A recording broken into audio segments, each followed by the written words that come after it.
कोए दफ्तरों में लंबे ट्रैफिक जाम में तेरी याद बहुत आती है उत्तराखंड शहर के हर एक थकी शाम में। यहाँ लिफ्ट है, यहाँ मेट्रो है, यहाँ गाड़ियाँ हैं, ऊपर नीचे जाने के लिए भी अपने आप चलने वाली सीढ़ियाँ हैं। इन सब के बावजूद भी तू अपने गाँव को क्यों याद करता है? तो मैंने उनसे कहा, शहर की इस चकाचौंध में दिखावेपन से दूर भोला भाला सा एक गाँव है मेरा। बस उसी गांव की सादगी याद आती है। जब शहर की गलियों से धुएं के साथ गुजरता हूँ तो मुझे गांव की शाम की वो ताजगी याद आती है। और इस ऑनलाइन डिलीवरी वाले फूड के शहर में मुझे 2 रोटियां अपने माँ के हाथ की याद आती है। आज मेरा दिल थोड़ा शायराना है। उसका रीज़न मैं आपको बताता हूँ कि अक्टूबर आकर जाने को है और ये बिन बुलाई गर्मी बिल्कुल जाने का नाम ही नहीं ले रही है। तो मैंने सोचा कि थोड़ा सा एक लिटिल ब्रेक हो जाए, कहीं आउटिंग हो जाए पहाड़ों के बीच, उत्तराखंड के कहीं वादियों में, कहीं पहाड़ों में चले कुछ शायराना मूड के साथ और अपनी कहानी को आगे बढ़ाने। तो ये सफ़र तो ऐसे ही जारी रहेगा और ये शो भी ऐसे ही जारी रहेगा। तो जिस तरह से हम अपने हर आर्टिस्ट को बुलाते हैं और कुछ नया टैलेंट आपके बीच में लेके आते हैं, तो ये टैलेंट आया है उत्तराखंड के पहाड़ों के बीच में, जो कि दिल्ली में ही रहता है। जोरदार तालियों के साथ स्वागत हो जाए दीपक कार्की का, एक पहाड़ जो दिल्ली में रहता है।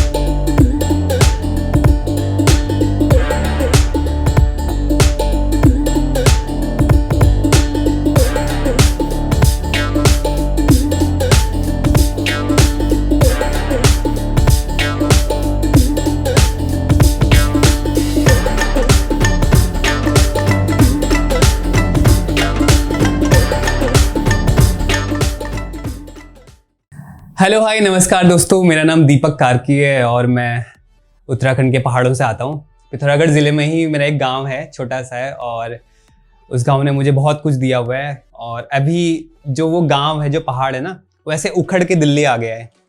तो इसलिए मैं कहता हूँ कि एक पहाड़ जो दिल्ली में रहता है, तो सब कुछ यहाँ पे बढ़िया चल रहा है। आज मैं कला आभूषण के शो पे आया हुआ हूँ और बहुत अच्छा लग रहा है। तो कुछ समय के लिए मुझे स्टेज मिल गया है, तो सोचा क्यों ना कुछ कहानियाँ सुनाई जाएँ और अपने बारे में बताया जाए। तो अभी फ़िलहाल मैं अमर उजाला में एक पत्रकार हूँ और कुछ समय पहले ही मैंने ज्वाइन किया था और ऐसे प्रोफेशनली लिखना मैंने अभी से शुरू किया हुआ है। बट जो मैं लिखने के पीछे ऐसे प्रोफेशन से ऐसे जोड़ना लिखने को, इसके पीछे बहुत लंबी कहानी है। तो आज मैं आपको वही सुनाने जा रहा हूँ। बाकी पहाड़ों का मैं हमेशा से रेडी रहा हूँ। मैं जब भी गाँव में रहा और फिर उसके बाद गाँव के बाद मेरी स्कूलिंग हुई। स्कूलिंग के टाइम पर भी मेरे सारा पहाड़ों से ही घिरा रहता था मैं। और 8 साल मैंने एक बोर्डिंग स्कूल को दिए थे, जो कि एक हिल स्टेशन के ऊपर हुआ करता था। तो वहीं से मैंने लिखना शुरू किया था और पहाड़ों ने मुझे वाकई में बहुत कुछ दिया है। तो उसी की कुछ पंक्तियों के साथ मैं शुरू करूंगा आज की जो ये कहानी है। और वो ऐसे जाती है कि तुम्हारे नशे में मैं और नशों से बचाया, तुम्हारे नशे में मैं और नशों से बचाया, तुम पर लिखने से मुझे लिखना समझ आया।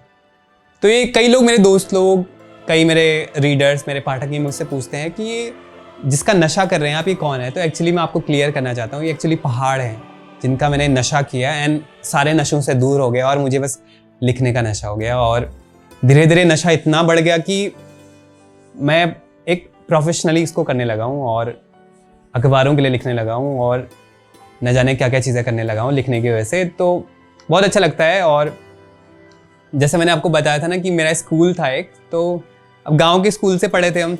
गांव के स्कूल में ये होता था कि हिंदी मीडियम से पढ़े एंड गांव के जो दोस्त लोग थे वो कभी कभी छुट्टियों में आया करते थे। तो मम्मी से अक्सर कहता था कि यार ये मेरे दोस्त लोग छुट्टियों में ही क्यों आते हैं, मुझे इनके साथ रहना है, मुझे इनके साथ ज़रा टाइम स्पेंड करना है, क्योंकि मेरे गाँव में उसमें कोई दोस्त नहीं हुआ करते थे। तो मैंने चौथी के बाद 5वीं में अपना स्कूल बदल लिया एंड भाई जो उसके बाद मेरी ज़िंदगी ऐसे बदल गई ना पूरी, क्योंकि हम गाँव से पढ़े थे।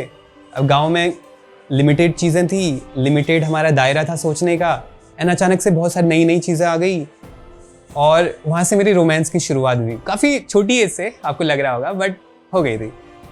तो पहला जो साल था वो तो मेरा पूरा फोटोसिंथेसिस को स्पेल करने में ही निकल गया। मैं सोचता कि यार इतना लंबा चौड़ा शब्द क्या कर रहा है मेरी ज़िंदगी में, या अभी तक क्यों नहीं आया। तो हिंदी मीडियम से इंग्लिश मीडियम स्विच करने में 1 साल पूरा लग गया। देन जब मैं 6ठी कक्षा में गया, तब एक लड़की की एंट्री होती है 5वीं कक्षा में, जो कि बहुत सुंदर, एंड वो चलती है तो ऐसा लग रहा है कि नदियाँ चल के आ रही हैं। और जो उसको जब मैं देख रहा हूँ एंड उसको जो समझने की कोशिश कर रहा हूँ ना, कोई बुजुर्ग जब अपनी बुजुर्ग अवस्था में होते हैं तो उनके चेहरों पर झुर्रियाँ निकल आती है। एंड वो जो झुर्रियाँ होती है वो आपको किसी जड़ी बूटी या किसी दवाई खाने से नहीं आ सकती, वो आपको अनुभव से ही आएंगी जब उसको बार बार सीखते रहेंगे कोई चीज़। तो मैंने उसी पे लिखा था कि वो चलती है गंगा सरयू की तरह, आती है चेहरे में झुर्रियों की तरह। वो चलती है गंगा सरयू की तरह, आती है चेहरे में झुर्रियों की तरह। जिन परियों को अक्सर देखा करता हूँ मैं ख्वाबों में, वो दिखती ही है हुबहू उन परियों की तरह। तो अपना तो तय था भैया कि एक ही परी है मेरे जीवन में एंड उसे ही देखना है। एंड भले ही उसको दुनिया मिथ कहे या ये कहे कि अंधविश्वास है, बट अपने लिए परियां एग्जिस्ट करनी थी एंड करती रहेंगी, ये अपने मन बना लिया था। देन उसके बाद क्या हुआ कि चीज़ें थोड़ी सी डिजॉल्विंग होती गई। मुझे वो पसंद थी, एंड क्या होता है ना, जब हम किसी को पसंद करते हैं एंड बात चालू हो जाए तो उससे बढ़िया कोई खुशी का पल नहीं होता है। तो यही होता था, रिसेस ब्रेक में हम हॉस्टलर्स को नहीं मिलता था खाना, क्योंकि उसमें सुबह के स्कूल हुआ करते थे 7 बजे से 12 बजे तक। जैसे हमारी छुट्टी होती उसके बाद हमें लंच मिलता। तो जो रिसेस वाला टाइम था वो अपने लिए एकदम परफेक्ट था, जब अपन उसकी क्लास में जा सकते हैं एंड 2-4 बातें कर सकते हैं। तो हम गए उसकी क्लास में, 2-4 बातें की एंड उन्होंने खाना ऑफर कर दिया। आई वाज लाइक भगवान, ये तो बहुत अच्छा है। देन बातें बढ़ी एंड लंच करने लगे। देन ये हुआ कि रोज़ लंच लेके आ रही है वो। पहले वो 3 रोटी लेके आ रही है, अब 4 रोटी लेके आ रही है और 1 रोटी बढ़ गई है। देन आई एम लाइक भगवान। तो चीज़ें ऐसे बढ़ती गई एंड मज़ा आने लगा कि वाकई में यार, जो मैंने सोचा था कि स्कूल आके, जो मैं स्कूल मेरा आके मेरी ज़िंदगी बदल देगा, ये शायद थोड़ा थोड़ा कामयाब हो रहा है। बट ये होता है ना कि दोस्त लोग हमारे सब कुछ या तो बहुत अच्छा कर देते हैं या सब कुछ बिगाड़ देते हैं।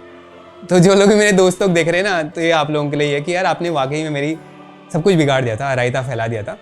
तो यही हुआ कि अब उसको हर कोई दीपक दीपक करके चिढ़ाने लग गया एंड उसको ये बात रास नहीं आई, उसको अच्छा नहीं लगा, क्योंकि बहुत छोटी एज है एंड 2-4 बातें कर ली हम किसी से, तो ये मतलब नहीं होता कि तुम गर्लफ्रेंड बॉयफ्रेंड्स हो। ये बहुत ही मतलब उलझी हुई चीज़ है स्कूल टाइम में। अगर आपने भी स्कूल में ये चीज़ें एक्सपीरियंस की है तो आपको पता होगा। देन हमारे बीच में दूरियां आ गई, क्योंकि she ended up hating me just because मेरे दोस्त लोग उसको चिढ़ाते थे मेरे नाम से। तो यही हुआ। अब मुझे बड़ा दुख हुआ कि यार ये दूरियां आ गई। दूरियां इसलिए, या दुख इसलिए नहीं कि यार अब हमारी बात नहीं हो पाएगी, दुख इसलिए कि यार जो चौथी रोटी थी ना वो रह गई। अब वो चौथी रोटी चाहे मुझे कोई मेरा दोस्त भी खिला दे, उसमें वो प्यार नहीं दिखेगा मुझे जो एक्चुअली उसके साथ आके, जिसने इतनी मासूमियत से जो लंच मेरी ओर बढ़ाया था एंड वो जो मुझे दिया था ना, तो वो मैं कभी भूल नहीं सकता। देन ये दूरियां इतनी बढ़ गई कि मेरा वाला फेज चल गया कि जाने वो कैसे लोग थे जिनके प्यार को प्यार मिला।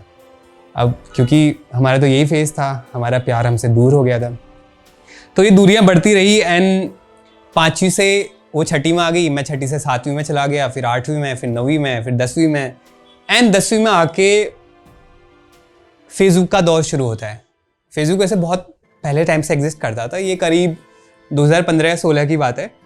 तो उस टाइम पे मैं 10वीं में था, तो हमने एक फेसबुक अकाउंट बना लिया दोस्त के ज़रिए। आता नहीं था कुछ, तो उसके पास फ़ोन था, तो वो क्या करता था कि 5-6 दोस्तों को दे देता था, बोलता था कि ठीक है चला लो, लॉग आउट कर लेना। एंड तो हमने अकाउंट बना लिया, पहला मैसेज ड्रॉप किया, उनकी ओर से पहला मैसेज आया। देन थोड़ी बहुत बातें हुई, देन उनको रियलाइज़ हुआ कि यार ये इतने बुरे नहीं हैं जितना लोगों ने बना दिया चिढ़ा चिढ़ा के। देन हमारी बातें होती रही, बट ये अभी बातें क्या थी, उलझ गई थी फिर से, क्योंकि उनका भी कोई और बॉयफ्रेंड था। एंड अपन तो ऐसे थे कि यार, एक होता है ना कि अपन इतने ज़्यादा शिद्दत से चाहते हैं, इतने शिद्दत वाले आशिक हैं कि उसके मोहल्ले में कोई बारात भी जा रही तब भी हमें डर लग रहा है कि कहीं इसकी बारात तो नहीं है। तो यही वाला था। देन हमने कहा ठीक है चलने दो जो चल रहा है। एंड बातें होती रही। एंड मेरे क्या थे, बोर्ड के एग्ज़ाम्स होने वाले थे, बोर्ड की तैयारियां चल रही थी। और बोर्ड के एग्ज़ाम्स और बोर्ड की तैयारी के बीच में एक होती है गुड लक पार्टी, जहाँ पे आपको बुलाया जाता है स्कूल में एंड एक पार्टी रखते हैं, छोटी सी पार्टी होती है एंड आपको गुड लक बोला जाता है एंड आप बहुत अच्छा करते हैं। तो ये डिसाइड हुआ कि हमारा उस दिन बात बन सकती है।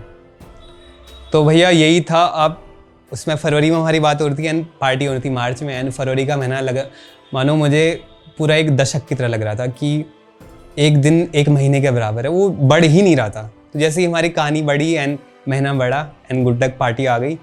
अब भैया हम हैं हर जगह स्कूल के जूते में सफ़र करने वाले लोग, चाहे शादी हो चाहे कोई पूजा हो, वहाँ पे स्कूल के जूते पहन के हम चल देते थे कहीं भी। तो उस दिन पहली बार हमने दोस्त से एक अच्छी टी शर्ट, अच्छी जीन्स और अच्छे जूते उधार मांगे, बिकॉज भाभी आने वाली है और भाभी को लेके आना है। तो ये good luck party I and हमने उस दिन परफॉर्म किया। जो भी परफॉर्मेंस थी उसको पसंद आ गई लकीली। एंड फिर वो जा रही थी, बस के पास में खड़ी थी, क्योंकि उन्हें याद था कि आज गुड लक पार्टी है और हमने इन्हें वादा किया है। तो हम गए उनके पास चुपचाप एंड बोला कि डेट याद है ना आज क्या है। देन उन्होंने थोड़ा सा आसमान की और थोड़ा सा मेरे जूतों की ओर देख के कहा हाँ। हमने कहा ठीक है। फिर हम भी झुक गए ऐसे घुटनों में एंड अपनी दिल की बात कह दी एंड उन्होंने भी हाँ बोल दिया एंड हमारी यहाँ से कहानी शुरू हो गई। अब भैया हम उस टाइम तक क्या थे कि हम लिखते नहीं थे उतना। अब क्या होता है कि बोर्ड के टाइम पे दूरियां बढ़ गई, बिकॉज मेरी बोर्ड के टाइम पे क्या होता थी, मेरा स्कूल नहीं होता था, तैयारी के लिए हमको हॉस्टल में ही रहना पड़ता था। एंड वो 9th में थी तो वो स्कूल आती थी और खिड़की से या कहीं से देखना होता था, क्योंकि बोर्डिंग स्कूल में जो बोर्डिंग था और स्कूल था वो पास में लगा हुआ था। तो कभी हम डाइनिंग हॉल में जा रहे हैं या रिसेस टाइम पे हम लंच करने जा रहे हैं तो हम ऐसे आंखों से इशारे कर लेते थे। तो उस टाइम पे हमारा खत लिखना शुरू हुआ। मतलब काफ़ी ओल्ड स्कूल स्टोरी रही है मेरी कि हम लोग खत लिखते थे कि आज हमने तुम्हें देखा और ऐसा ऐसा। तो धीरे धीरे क्या हो गया ना, जो लिखावट थी, लिखावट में थोड़ा सा रोमांटिसिज्म आ गया कि हम धीरे धीरे चीज़ों को रोमांटिसाइज करने लगे एंड धीरे धीरे तुकबंदियाँ करी और कहीं पर राइम की कि नानी पानी कुछ भी मिला दे रहे हैं, नानी को पानी के साथ जोड़ दे रहे हैं, ऐसे करके कुछ भी। और तो फिर एक पहली कविता निकल कर आई कि Did prism ever promise the light falling on it to make it beautiful? No, but it does. Even when it breaks into half, or even when it is brought into light from physics laboratory after so many years. No promise can make it reflect less than before, or no promise can stop it from doing so. For that, it is its fate to refract until it can refract no more. Darling, to love you is not my promise, but my fate. To love you until I can love no more. तो ये हमारी कविता थी and उनके होश उड़ गए कि ये तुमने लिखी है। एंड हमने कविता देखी, हमारे भी होश उड़ गए कि ये हमने लिखी है। एंड तो यकीन नहीं हुआ कि यार चीज़ें ऐसे कैसे हो सकती हैं एंड किसी के आ जाने से सारी चीज़ें कैसे बदल सकती है। और फिर समझ आने लगा था कि यार शायरों को ख्वाब कैसे आते होंगे, जो शायर होते हैं वो कैसे लिखते होंगे, उनके जीवन में ऐसा क्या होता होगा कि इतनी चीज़ें बदल जाती है। तो ठीक है, अब हम अपने को उस साइड रखने लगे थे कि हाँ ठीक है, हम भी शायरों वाली लाइन में आ गए। तो फिर ये था कि हमारी 10वीं हुई, फिर हमारी 11वीं हुई, फिर हमारी 12वीं हुई एंड स्कूल छूट गया। वो भी 12वीं में चले गई एंड वो स्कूल में थी। मैं अपने उस समय में था कि जब मैं फिगर आउट करा था कि मेरे को लाइफ में पैशन फॉलो करना है कि यार या साइंस ही कंटिन्यू करनी है। तो मैंने 1 साल का ड्रॉप लिया एंड फिर मेरे को रियलाइज़ हुआ कि चीज़ें बनाई जा सकती है। एंड ज़िंदगी का क्या रहता है ना कि आप अपनी चीज़ें करते रहते, बट ज़िंदगी रास्ते खुद बना लेती है। तो अपना यही था। अब मैं उस टाइम पे ब्रेक पे था, 2019 चल रहा था एंड 2019 वाला साल मैंने पूरा खुद पे लगाया, खुद पे इन्वेस्ट किया कि मुझे क्या करना है। देन मुझे जर्नलिज्म के बारे में पता चला। देन मेरे को पता चला कि अच्छा ये पत्रकारिता क्या होती है, टीवी क्या रहता है, प्रिंट क्या रहता है। तो बहुत सारी चीज़ें हमने जानी एंड मेरा रुझान उस टाइम पे यूट्यूब पे आ गया था एंड मैं यूट्यूब पे वीडियोस बनाया करता था एंड लकीली लोगों को पसंद आने लगी। अब ये होता है ना कि जब आपको चाहने वाले बहुत लोग होते हैं तो आप जिनको चाहते हैं ना वो थोड़े से नाराज़ रहते हैं हमेशा कि यार आप उनको ज़रा समय दे रहे हैं। देन हमारी बीच में दूरियाँ आ गई। जो सारी क्यूट सी चीज़ें थी, रोमांटिक सी चीज़ें थी, वो धीरे धीरे अनरोमांटिक और रूड होने लगी एंड मैं उनको कहने लगा कि अभी मेरे पास समय नहीं है, मैं वीडियो एडिट कर रहा हूँ, शाम को मेरे को यूट्यूब पे वीडियो डालना है। उनके पास समय नहीं है सुबह कि उनको स्कूल जाना है। तो चीज़ें क्या हो गई, थोड़ी सी सिमट के रह गई एंड बहुत सारी रीजंस की वजह से हम दूर हो गए, अलग हो गए। देन ये होता है ना कि कुछ लोग शौक के लिए पीते हैं, कुछ लोग शो ऑफ के लिए पीते हैं, एंड कुछ हमारी तरह होते हैं जो प्यार में चौंक के पीते हैं कि यार दिल कैसे टूट गया हमारा। एंड हाथों में जब सिगरेट आती है ना तो वो एकदम कैद सी हो जाती है, क्योंकि इस हाथ से तो हमने कलम पकड़नी सीखी थी एंड दूसरे हाथ में सिगरेट आ गई उसी उंगलियों के बीच में। तो ये बड़ा अजीब सा लगा कि साला ये क्या हो गया यार। तो फिर हम वही सोचने लगे, हमारा वही देवदास वाला फेज आ गया एंड फिर हम पापा को याद करते एंड मतलब सारी चीज़ें उल्टी हो गई थी। बट हमने इसको सोचा कि चलो क्यों ना यार इसको शायरी में बदला जाए, एंड जो भी दिल टूटा है उस चीज़ को क्यों ना कोई ऐसी चीज़ पे किया जाए जो प्रोडक्टिव रहे एंड लोगों को भी अच्छी लगे एंड हमेशा याद रहे। मैं तो उसी पे लिखा था कि बचपन में जब छोटा था तब पापा की उंगली थाम कर चलता था, जैसे जैसे बड़ा हुआ किसी और की उंगलियों ने मेरी उंगलियों के बीच जगह ले ली। जैसे जैसे बड़ा हुआ किसी और की उंगलियों ने मेरी उंगलियों के बीच जगह ले ली, और ये सिलसिला साला तब रुका जब उसका जाना मेरी उंगलियों के बीच सिगरेट न थमा गया। एंड सिगरेट जब थाम ली उसके बाद पता नहीं चला कि कैसे डब्बे जा रहे, कैसे बादल बन रहे, एंड वो बादल खिड़की खुलते ही बाहर। एंड हमारी इस बार हमने एडमिशन भी करा लिया था, अब जर्नलिज्म करना था, दिल्ली में एडमिशन करा लिया, दिल्ली यूनिवर्सिटी में आ गए। एंड फिर चीज़ें क्या करने लगे, हम एक्सपीरियंस करने लगे, नई नई चीज़ें एक्सपीरियंस करने लगे। देन हमारी दूसरी लड़की से मुलाकात होती है एंड फिर समझ आता है कि यार दुनिया इतनी भी डरावनी नहीं है, इतनी भी बदसूरत नहीं है, दुनिया बहुत खूबसूरत है। एक कवि हैं आशीष बगरेचा, उनकी एक लाइन याद आती मुझे कि प्यार हिस्सों में मिलेगा, कभी किश्तों में तो कभी टुकड़ों में मिलेगा। तो वही रहता है कि हर फेज़ में, हर जैसे जैसे हम आगे बढ़ते जाते हैं ना, तो प्यार हिस्से में मिलता रहता है। कभी मम्मी पापा से, जब हम मम्मी पापा के हाथ से निकल जाते हैं, कॉलेज में आते हैं, तो वहाँ पे हमारी प्रेमिका बन जाती है। एंड जब हम कॉलेज से निकल जाते हैं देन शादी हो जाती है, देन बच्चों से मिलता है, देन नाती पोतों से मिलता है। तो प्यार हिस्सों में मिलता है एंड ये चीज़ समझ आ गई थी हमें। तो अब ये था कि हमारी हमेशा से ये कोशिश रही कि हम अपनी तरह की लड़की ढूंढें या कोई ऐसा ढूंढें जो हमें समझ सके। तो लकीली वो भी पहाड़न थी एंड चीज़ें वहाँ भी अच्छी थी एंड वहाँ भी कुछ चीज़ें रोलर कोस्टर राइड रही, कुछ टाइम चला ये चीज़, और फिर हम उस चीज़ से निकल गए। देन हमने एकदम मन बना लिया था कि साला जॉब करनी है, अब इन चीज़ों में नहीं पढ़ना है। और फिर भी यही था कि उस टाइम पे कुछ चीज़ें थमी हुई थी, सिगरेट छूट गई थी एंड नशे छूट गए थे, हम वापस से लिखने का नशा करने लगे थे, उनका नशा करने लगे थे। देन वो चले गई तो फिर से दिल में एक दिल टूट सा गया एंड उस पर भी फिर से लिखा हमने कि वो चूमती थी मेरे होठों को, कमबख्त सिगरेट चूमती है अब मेरे होठों को, लाली वो लगाती थी अपने होठों पर और यूं ही रंग देती थी मेरे होठों को। अब वो चूमती होगी किसी और के होठों को, न जाने क्यों चुभन होती है मेरे होठों को। कल उसकी उंगलियों के बीच मेरी उंगलियों का साथ था, अब बस एक चुप्पी वाली उंगली नसीब है मेरे होठों को कि अब मौन रहना है, चुप रहना है।